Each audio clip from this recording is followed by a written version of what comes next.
Bem-vindos à entrevista para os canais do conteúdo compartilhado da Consulpas, em especial para o nosso conteúdo compartilhado da nossa 32ª edição, onde exploramos o tema de educação.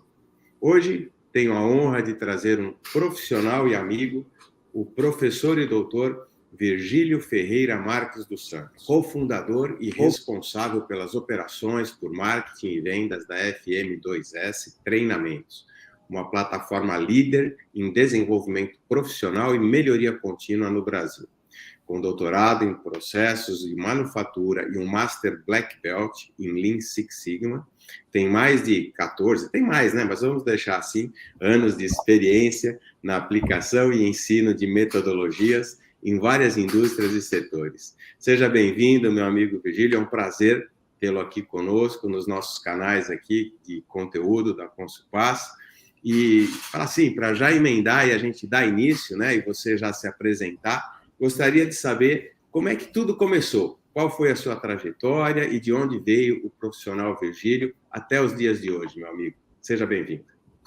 Bom dia, muito obrigado pelo convite. Estou honrado aqui em estar participando do conteúdo compartilhado, comentando um pouco da nossa história, minha e da empresa.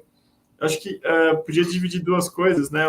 Como começou o Virgílio, eu gostar do que ele gosta, e a empresa em si. Virgílio começou acompanhando meu pai desde criança, tendo negócio, esse tipo de coisa, então indo desde os 3 anos com ele aos sábados, que para mim era o passeio máximo, assim, ir na empresa, visitar, ver as coisas que estavam lá, ver ele fazendo, entre aspas, o checklist, assim, com a equipe. Eu adorava também, porque era um momento também, a empresa ficava numa chácara, e era um momento que eu tinha para brincar lá, porque eu tinha ganho do meu pai um mini bug aos 3 anos, né, então eu adorava ir para lá, porque daí, depois a gente passasse, via tudo, como é que estavam as operações, os caminhões, os armazéns, eu podia ir lá brincar um pouco, dar uma voz de mini bug. Pô, para uma criança, para um moleque naquela época, nos idos de 3 anos, 87, era a coisa mais gostosa que tinha, colocar combustível no motor 2 tempos e brincar com aquele mini bug. Mas sempre foi como é que chama? Uma constante, né, em casa, assim, a gente discutia as coisas de empresa, discutir meta, discutir, puxa, por que não alcançou aquilo, por que não alcançou, como é que a gente vende mais, quais são depois eu lembro, meu pai me levava também nas férias para acompanhar, quando estava mais velho, 10, 12 anos, acompanhá-los em alguma reunião, eu ia tudo, como é que fala, importante. Paramentado, assim, parecia um adultinho, assim. Meu pai brincava, ele falava sempre, ele falou assim, nossa, é impressionante, o Virgílio estava lá todo, como é que chama, maduro na reunião, ouvindo tal, aos 12 anos, eu saía da reunião, pegava meu minigame, ficava jogando, ela queria ver o desenho, ele falava, pô, mas era muito engraçado isso, então eu meio que vivi, acho que tinha o briefing, né, meu pai comentava antes que ele esperava da reunião, o debriefing depois, como é que tinha sido a reunião, o que poderia ter sido melhor, o que ele gostava, o que ele não gostava, então me mostrou que, puxa, era meu ambiente favorito, assim, acho que... Ou seja, Virgílio, empreendedor desde pequenininho. Exato, exatamente. Naturaliza tanto aquilo que a gente não tem essa divisão de... Eu gosto do Domênico De Masi, no livro, não no Oscar Criativo, mas tem um livro que ele comenta lá sobre inovação 1 e inovação 2, são 2 volumes. Ele fala isso, né, que na nossa geração, como a gente está hoje, não tem mais divisão entre trabalhar, estudar e curtir o lazer. É tudo misturado. Então, para mim, sempre foi muito misturado essas coisas assim. Eu não falava... Aquilo, para mim, não era trabalho, era um lazer, era aprendizado, eu fazia dos 3 ali. Então, eu fui meio que acostumando com isso. Sempre falei, puxa, é o que eu gosto de fazer, eu quero estar nessa discussão, tá planejando, tá vendo como a gente vai fazer mudança, como não.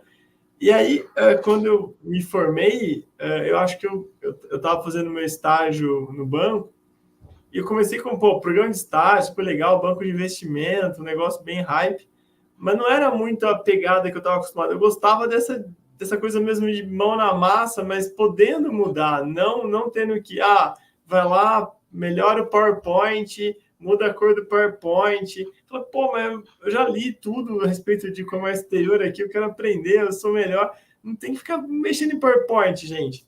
Vamos discutir coisa que agrega valor. Mas não, eu era lá, pô, um dos 100 estagiários que tinha. Então, o objetivo aqui era... O objetivo das pessoas era tarefas para ocuparem meu tempo, né? Que deve ser muito chato para o modelo desse.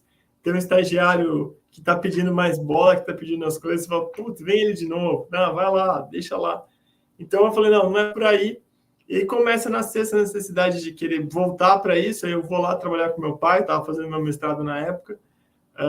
Aí na empresa eu vi que era a vontade que a gente tem quando é jovem de querer mudar tudo, de querer sair. Até hoje a gente brinca, né? O Murilo, meu irmão e sócio aqui, ele fala muito que eu sou muito da escola, quem não conhece, mas da reengenharia, de chegar chutando o processo, colocando o processo para o alto. Ele fala que é desestabilizar o processo e aí começa com reconstruir e implantar. O Murilo fala, não, vamos com calma, não vamos desestabilizar todos os processos da empresa, né? O Tasmania não precisa passar em tudo. Vamos pegar um só. Ao mesmo tempo, pelo menos, né? Ao mesmo tempo. Então, isso eu fui aprendendo hoje aos 40, mas quando eu tinha vindo, imagino que deveria ser difícil para meu pai também. Daí eu falei, puxa, tem a oportunidade de dar aula à noite, sai uma graninha a mais, estava dentro das 8 horas que podia no programa de mestrado aqui da Unicamp.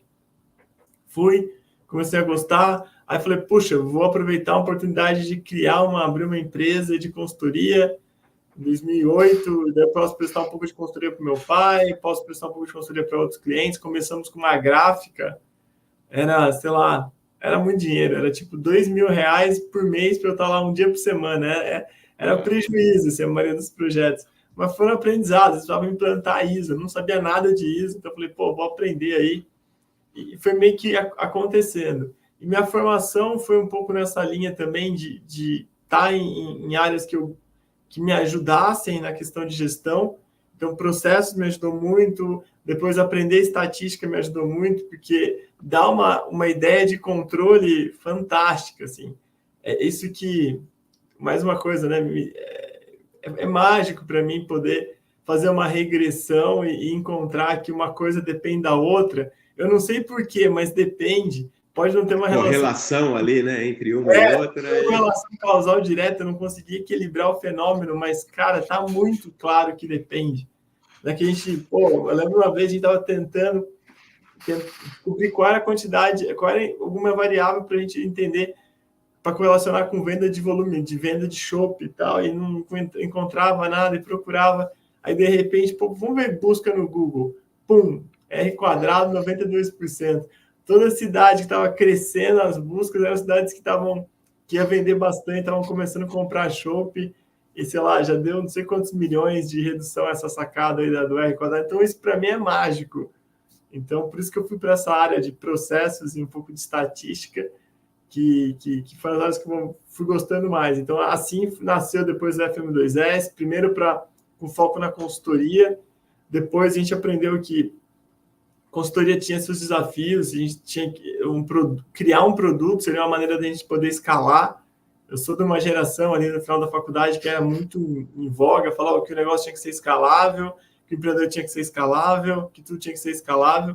Então eu falei, puxa, eu acho que não é por aí com consultoria em si, mas vamos tentar primeiro com produto de treinamento, e daí foi indo até chegar a pandemia e aí crescer a taxas de 3 dígitos por ano. E você falou dessa questão da estatística e tal, da questão de escalar, né? Me fala um pouquinho, essa tua formação de processo, de Lean Six Sigma, de estatística, tem ajudado, eu imagino, bastante também nesse novo cenário, né, de dados, onde, como dizem, né, agora, dados são o novo petróleo do mundo, né?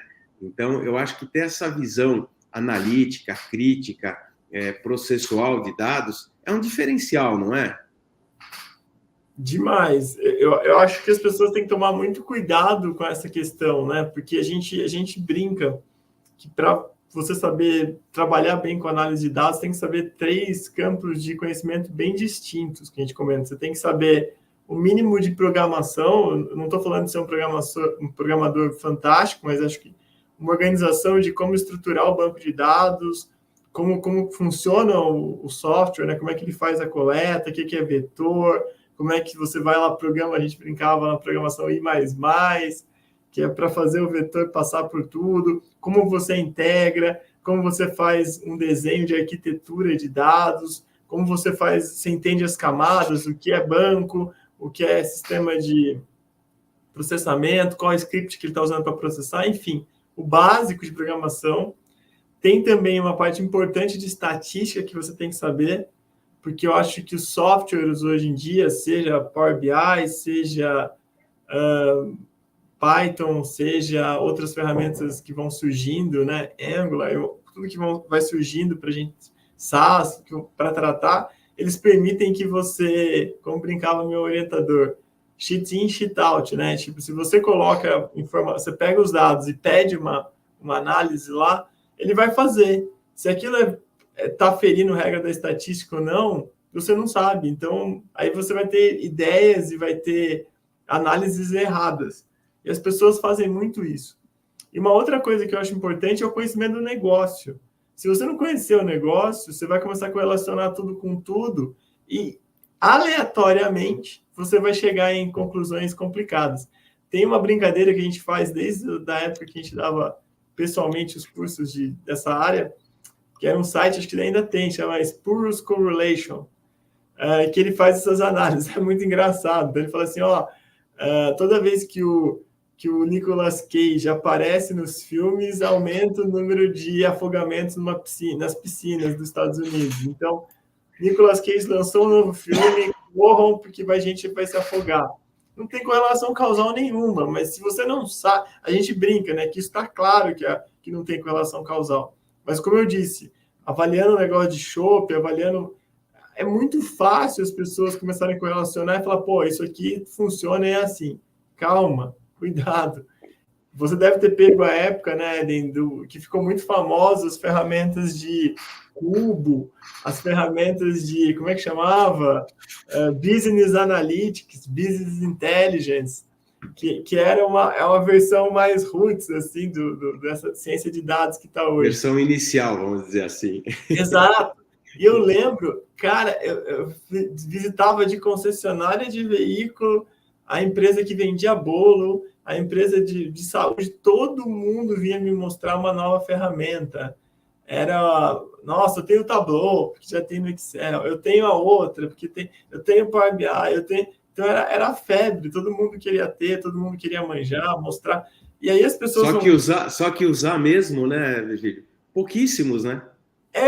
Exato. Você começa a falar, tá bom, meu amigo, minha amiga, você está olhando esses dados para quê? Né? Você tem uma reunião de planejamento semanal que você usa, você olha os dados, você faz aquilo que o Dr. Jorge Gerdau começou a procurar lá em 1970, 80, que é a questão dos itens de verificação, itens de controle, para fazer a rodada na cearia, como é que vai, o que eu preciso verificar, o que eu preciso controlar. Você tem essa ideia ou não? E você quer mostrar um monte de dados aí para ficar bonito, você não sabe muito bem, você vai explicar uma coisa que você não sabe explicar, você vai mostrar uma coisa que você não sabe, mas é bonito. As pessoas... Você vai fazer um gráfico de tempo, de série temporal, de linha, que é a linha que você vai fazer em barra, porque você acha mais bonito, enfim. Então, o que eu vejo hoje, eu acho que a gente está assim nessa era dos dados, eu acho que usar os dados é fundamental para a gente ter resultado. Eu acho que nunca o sistema de medição estiveram tão avançados, eu acho que a ciência avança de acordo com o sistema de medição avança, só que, é ciência. Então, as pessoas têm que saber isso, têm que saber a parte de estatística. Vai lá, pega lá o livrão de estatística, variância de A mais variância de B igual a variância de A mais B, aquelas coisas. Tem que saber que isso vai te ajudar a saber a base também de programação e do negócio. Para aprender sobre negócio, acho que é muita leitura, vivência e conversar com as pessoas que estão lá, que sabem, que têm um pouco da noção. Nós estamos falando de entender um mínimo de programação, conhecer estatística e conhecer o negócio. Exato, e assim, é meio que o que é complicado, o mercado começa a demandar, e aí começa a se criar uma ansiedade muito grande, não, porque eu sei, não, porque é o curso A, não, é o curso B. A gente tem que ter bastante calma nesse momento, né, porque a pessoa precisa aprender, e aprender, na geração que eu vim, é o famoso termo, horas de bunda na cadeira. PBC, né? Exatamente, tempo de bumbum na cadeira, para ser mais bonito. Então as coisas tem que evoluir, tem que trabalhar nesse ponto para poder dar certo. Eu já fiz uma pergunta ali no início, que era sobre os desafios e sucessos da FM2S, da contribuição e o diferencial da plataforma. Então, eu acho que toda essa questão estatística, né, tem muito a ver com também parte da formação que vocês oferecem ali, né? Comenta um pouco para a gente sobre esses 3 pontos aí que eu trouxe. Estamos lançando essa semana, inclusive, na semana final, última semana de julho, o nosso curso de MBA em Ciência de Dados. A gente era um sonho nosso lá que tivemos que trazer bastante gente especialista em TI, que era a área que a gente era mais fraco, para poder explicar, para poder mostrar, para poder usar as ferramentas que estão disponíveis hoje, tipo um chat GPT da vida, outro do Google lá, bastante interessante, para ajudar as pessoas a conseguirem construir os roteiros de programação, os scripts. Então, tá bem legal. E acho que o principal diferencial assim, da FM2S é que a gente partiu de um pressuposto de democratização. O que a gente está pensando? Nós temos que democratizar o acesso das pessoas à educação de qualidade, à formação, à pós-graduação, enfim, a cursos menores, a cursos mais a gente chama de pocket, cursos de, sei lá, 8 horas, 4 horas, o que tiver para as pessoas conseguirem consumir aquele conteúdo. Por que a gente fala isso? Porque, puxa, nós temos uma missão, vamos dizer assim, pessoal, a nossa pequena etiqueta ética aqui, que fala, cara, o governo bancou nosso estudo, né? Até o terceiro colegial, até o terceiro ano do ensino médio, meus pais bancaram, foi investido pela minha família, mas depois, na faculdade, no mestrado, no doutorado, foi dinheiro público que bancou o meu conhecimento, foi dinheiro público que me propiciou viajar, conhecer como as pessoas faziam em outros países, enfim. E se eu puder, né, como contribuição, entregar um resultado na empresa que, claro, mantenha a empresa saudável, que nos permita crescer, que dê lucro, tal, mas também que democratize o acesso, para nós é nosso principal objetivo, assim. Porque é fantástico, você já deve ter visto isso bastante, que você é um cara que gosta disso, um cara que estimula a educação, o conhecimento e tal. Mas é fantástico quando você pega alguém que começou como operador de produção, aí a pessoa vai evoluindo, vai estudando, você senta no refeitório com ele, ele está lá estudando, está com o celular, está olhando, ao invés de estar vendo um vídeo X, ele está vendo um conteúdo educacional, aí ele tenta se engajar de maneira quase que heróica, assim, no primeiro treinamento que a empresa propicia para ele, aí ele vai, aplica, traz resultado, mostra, é promovido, vira supervisor, vira um embaixador de que a educação promove, de que a educação fortalece, começa a disseminar isso para os seus comandados, aí você vê mais um cara saindo, sai mais outro, aí de repente o cara vira gerente, então você fala, puxa vida, é fantástico. Você poder dar voz, assim, eu acho que a gente faz, é um orgulho, assim, levantar da cama para trabalhar pensando nisso, mas o que a gente faz é isso, é conseguir dar um script, vamos dizer assim, para a pessoa ter voz na empresa, né? Para a pessoa não ser mais um, porque óbvio que a gente não está num país igual, a gente está num país super desigual, óbvio que eu tive 1 milhão de privilégios pelo onde eu nasci, pelo lugar que eu nasci, a família que eu nasci, as instituições de ensino que eu frequentei, mas, puxa, a gente consegue fazer, né? Dar um pouco mais de equidade, dar um pouco mais de oportunidade para essas pessoas mostrarem o resultado. E estou fazendo isso porque eu sou bonzinho, né? Ou a empresa faz isso porque eu... Não, porque melhora demais a produtividade. É fantástico. Nós precisamos fazer isso, né? Acho que quando a gente olha os indicadores do Brasil, assim, tá na cara que nós estamos ficando para trás. Estamos parados há 20 anos no tempo. né? Os equipamentos das indústrias estão cada vez mais sucateados, com equipamentos sucateados a gente não consegue ter lucro, não consegue concorrer com a China, não consegue concorrer com o Japão, não consegue concorrer com ninguém, e aí é cada vez pior, enfim. Não tem investimento em educação séria, não tem investimento no Parque Fabril, não tem investimento em pesquisa e desenvolvimento, né? Exato, exato. Como é que a gente pode concorrer? Sabe, praticamente quando a gente tem bastante cliente de indústria e a gente visita os clientes, faz projeto de melhoria, tem baita resultado, consegue trazer, mas, tem coisa que a gente esbarra, que você falou, Parque Fabril, eu estou com equipamento da década de 80, onde a preocupação é ajustar esse equipamento para a NR12, né, para ter a segurança de máquinas e equipamentos. Mas tudo bem, véio. E a produtividade? Você vai comparar com o equipamento que está olhando e se autorregulando. A gente tem cliente também que é multinacional, a gente olha a diferença. Ele mostrava lá na tela para a gente 40 fábricas em todos os países que ela tinha, a gente conseguia saber exatamente o que estava acontecendo em cada máquina. Né? O que aconteceu? O indicador de controle, clicava, saiu aqui do controle, vamos olhar. Item de verificação, é o papel que está com mais umidade. Parou, troca o papel. Da fábrica de Nairobi à fábrica da Suécia. Era fantástico. Só que tem planta no Brasil? Tem as plantas no Brasil? Tem. Era que essa empresa, mesmo sendo multinacional, estando no Brasil, acho que tem 3 plantas no Brasil. Quando você começava a olhar essas 3 plantas, você via que, por mais tecnológicas que ela fosse, a cadeia brasileira impactava para ela, que o fornecedor já era mais meia boca, o prestador de serviço também, ele não conseguia aproveitar todos os equipamentos que ele tinha, porque a cadeia não dava. Então, é isso, a gente está nessa, acho que o diferencial nosso é sempre para tentar, vamos lá, democratizar, seja pela nossa linguagem simples, tratando todo mundo igual, botando os exemplos sem tanta mística, vamos dizer assim, da academia. Eu entendo isso, não estou sendo contra a academia, pelo amor de Deus, eu adoro, fiz toda a minha carreira ali, mas a gente tenta democratizar. Eu acho que aquela linguagem da academia, por exemplo, é muito importante, mas no ambiente acadêmico, para poder disseminar esse conhecimento para as fábricas, para os serviços, para a agricultura, que também tem bastante cliente nosso dessa área, é fantástico. Um ponto importante, talvez, assim, este cenário todo, e a gente já falou um pouco de inteligência artificial, e você trouxe agora a questão da academia também, né? Como é que a gente pode ajudar, né, a revolucionar a educação, misturando aí a IA e também desafiando a academia a também estar um pouco mais conectada com a realidade?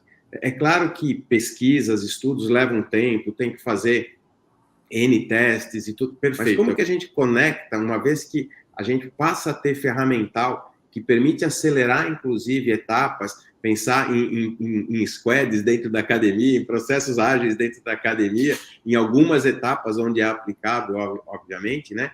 E como que tudo isso pode ajudar a impulsionar a excelência, enfim, né? Que é o que vocês oferecem, inclusive.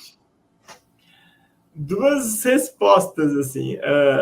Uma resposta ficou claro para mim quando eu almocei com o Veveu, que foi prefeito de Sobral, e um dos caras responsáveis por fazer aquele desenvolvimento e transformar Sobral, no Ceará, como a cidade com os melhores índices de educação no país.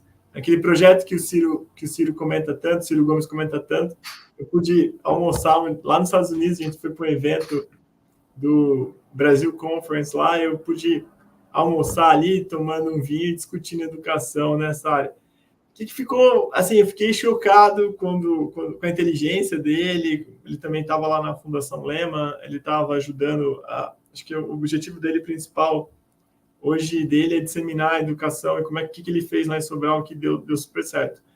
Pasmem, gestão da rotina. Pasmem, assim, é fantástico os exemplos que ele nos deu, assim, de garantir a execução do que foi feito.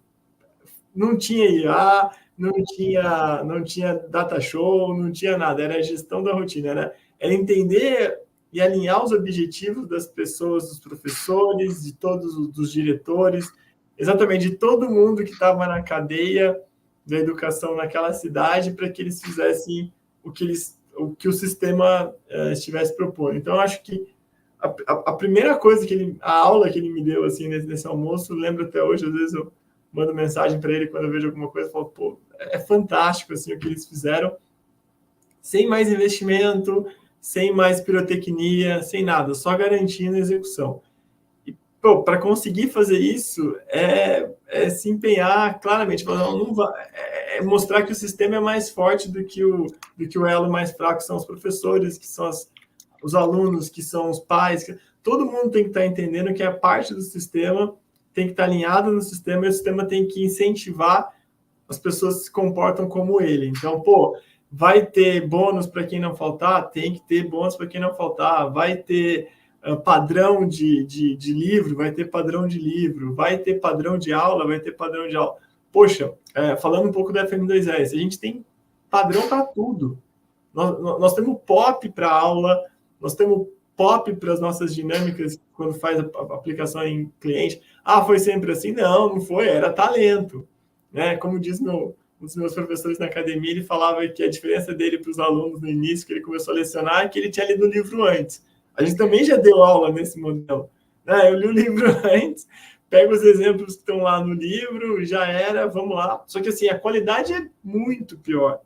Quando você padroniza, faz POP, faz item de checklist para você saber se está bem ou não, acompanha por meio de indicador. O que eles fizeram em Sobral, para mim, foi um exemplo para o Brasil e para o mundo, e que mostra que não precisa de pirotecnia, não precisa de nada. Acho que se a gente conseguir no nível que está, acho que o Camilo está tentando fazer um pouco disso, pelo que eu vi, tentando mexer, está mexendo em interesses aí, mas o cara sabe, assim, Isolda, que estava com ele também lá no Ceará, que é a mulher desse cara que eu conversei, o trabalho que eles fazem é fantástico.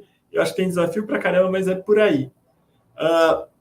Óbvio, aí depois, quando você está falando de uma evolução um pouco maior, aí sim, eu acho que tem que tentar entender como você usa a inteligência artificial. E aí, por inteligência artificial, até na minha época de graduação, a gente falava muito de rede neural. Vou fazer uma rede neural, né, que vai olhar, eu vou fazer vários e vários experimentos, e ela vai correlacionando e auto-entendendo e auto-aprendendo qual que vai dar melhor. Então, ela começa a testar tudo, aí vai ganhando cada vez mais um espaço lá, que fala, eu acho que isso é a solução melhor, mas eu preciso testar mais, né, para poder ganhar confiança estatística, e a rede neural vai convergindo.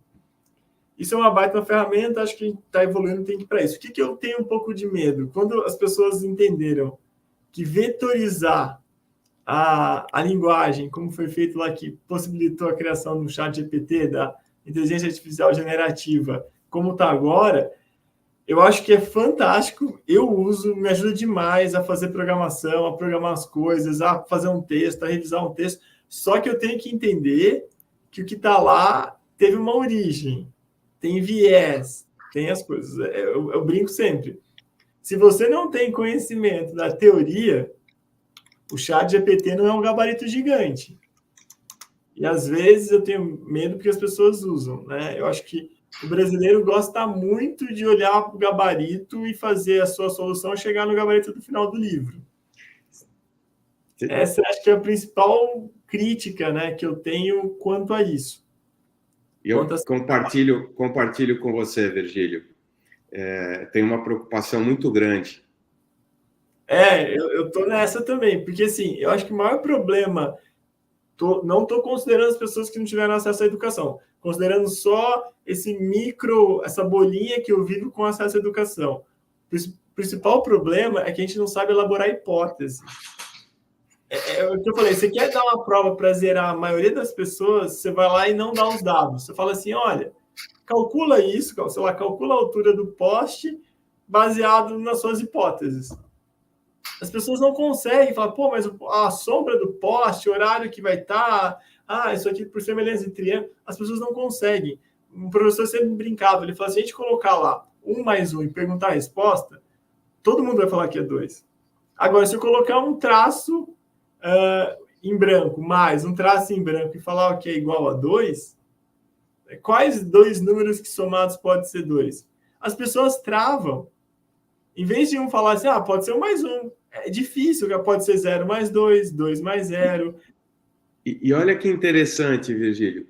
Isso que você comentou agora é quando você volta para a tua primeira parte da resposta, que você falou do gerenciamento da rotina, de garantir a execução dos procedimentos, você falou ali de ter um mínimo, de ter uma base de conhecimento instalada, mínima necessária, para que todos os professores lá de Sobral entendessem o que é necessário para fazer, né? Se eu não tenho nem isso, como é que eu vou ter a capacidade de exercer uma curadoria para cuidar desses vieses ou do que está vindo de informação ali?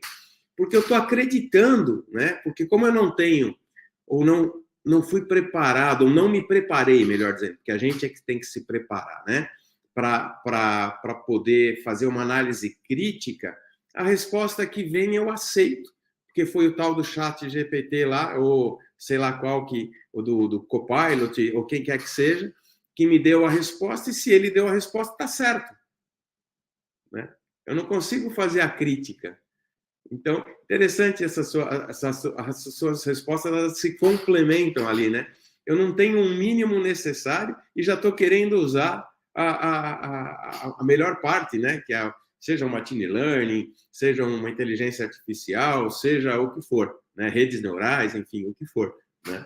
É interessante isso que você traz. É assustador. Imagina só, se eu estou num país onde as pessoas se informam pelo WhatsApp, beleza? A gente brinca aqui, se a gente quiser, a gente consegue simular. A gente faz muito estudo nessa área, faz muito PDCA nessa área, então a gente sabe exatamente qual tipo de imagem, como é que eu mexo com as pessoas. Beleza. Para eu conseguir fazer uma informação chegar, basta botar dinheiro em cima. As redes sociais estão boazinhas, estão benevolentes, querem grana, né? Bota grana, sai grana, beleza.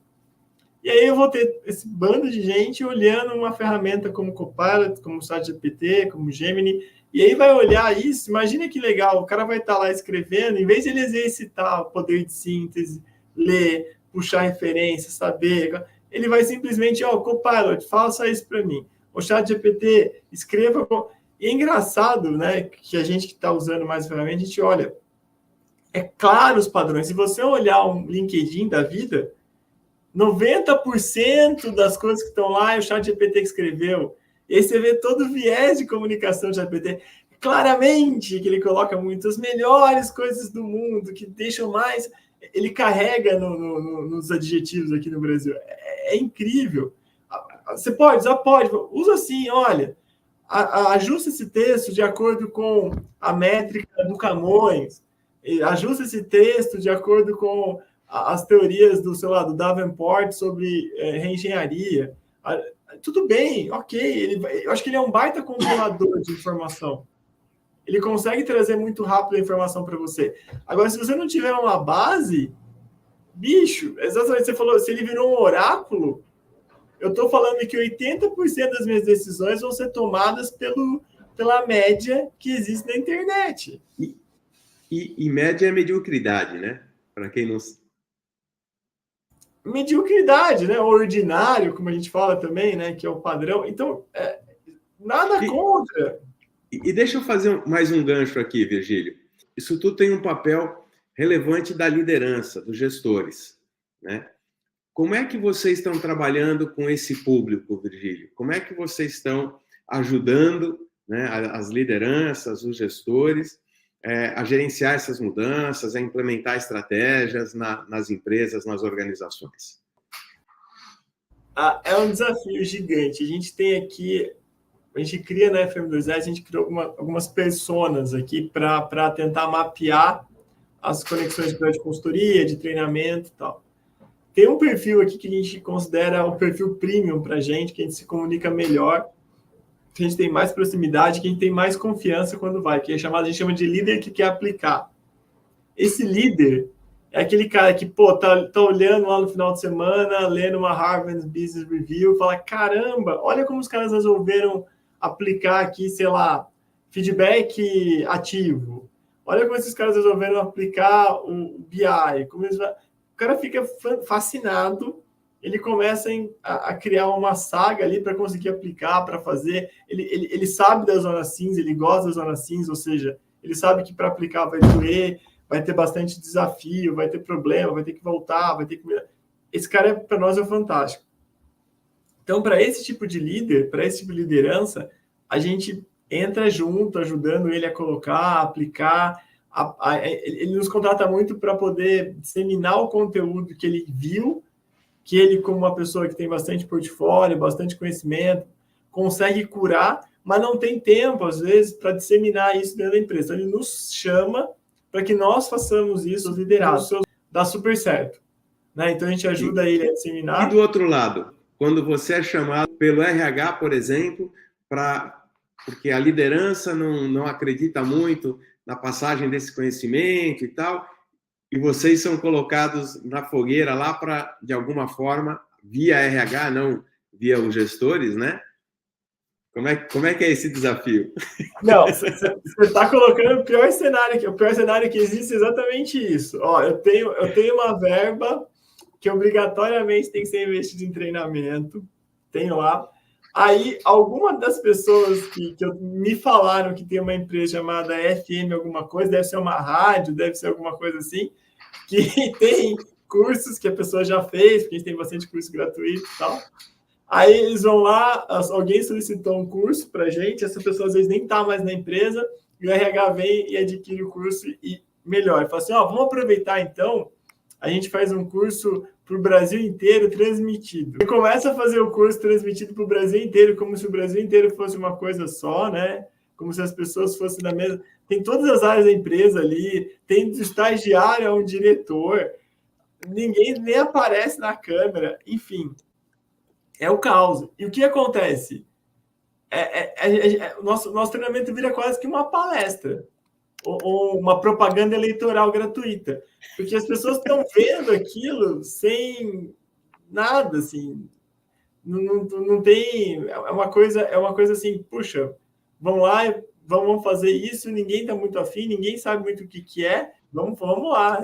E vocês têm alguns gatilhos, alguma forma de provocar uma reação diferente?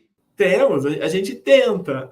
Então tem dinâmica, a gente separa em salas, quando eu estou falando quando é transmitido, né? A gente separa em salas, faz desafio. Na nossa plataforma a gente tem bastante coisa de gamificação para poder estimular as pessoas. Então ganha livro, ganha, sei lá, um pouco mais horas de consultoria, clinic hours, né, que a gente chama aqui. Então tem um pouco disso. Mas se a gente não tiver comprometimento da alta liderança, projeto de melhoria, treinamento que tem, é apenas, vamos dizer assim, uma sugestão.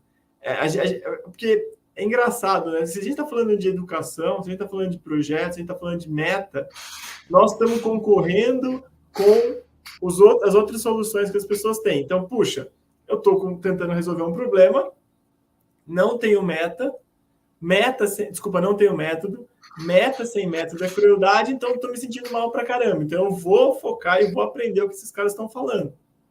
Se eu quisesse focar sem nada, né, procurar sem nada, sem precisar disso aí, né, não tem problema. Eu iria atrás já, porque a internet é pródiga em muita coisa gratuita, mas aqui eu tenho um conhecimento curado, já vem exatamente o que eu preciso aplicar, um pouco de experiência, então tá ótimo.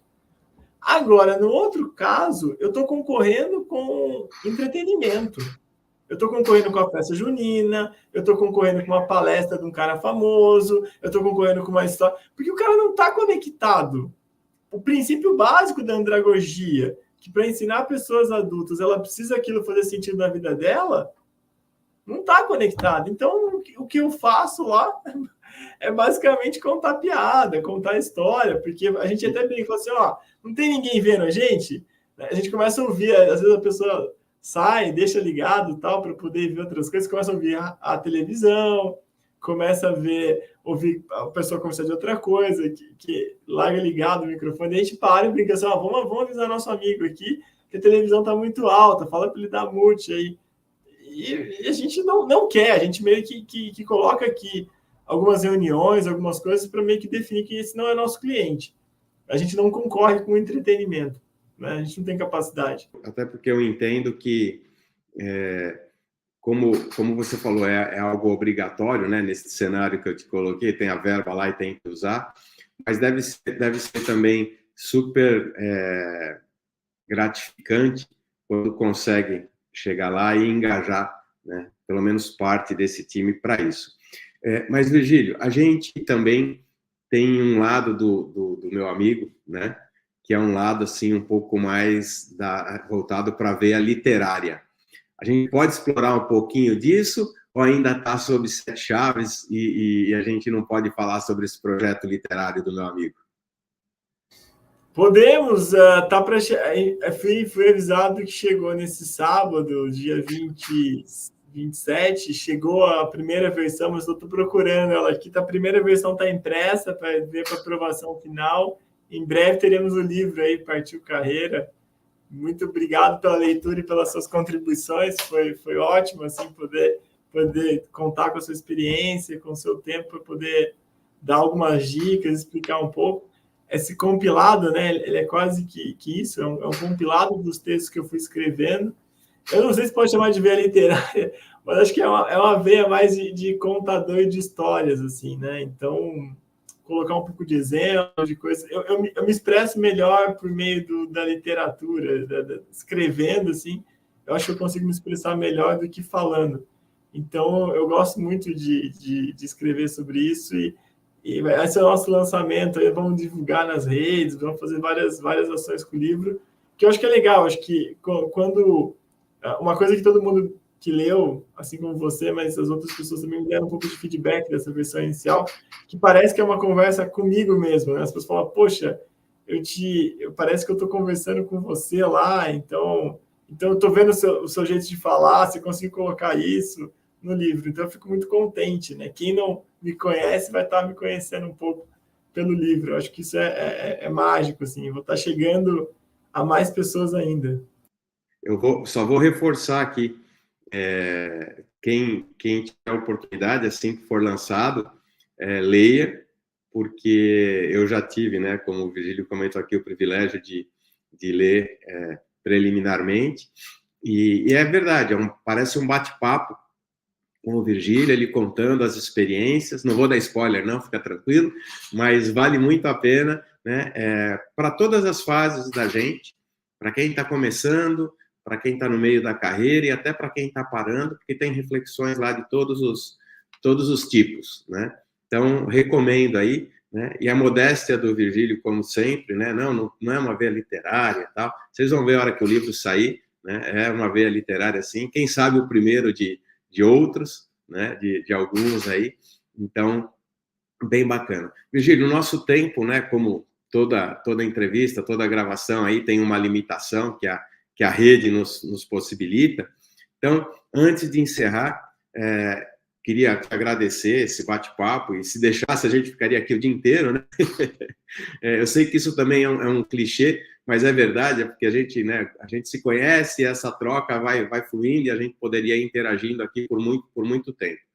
Mas eu gostaria que você também ficasse à vontade para colocar aí o teu perfil, o perfil da FM2S, né? Então, fica bem à vontade aí para trazer aí e dizer como que as pessoas podem te achar, te conectar, tanto você como a FM2S. Muito obrigado, Virgílio.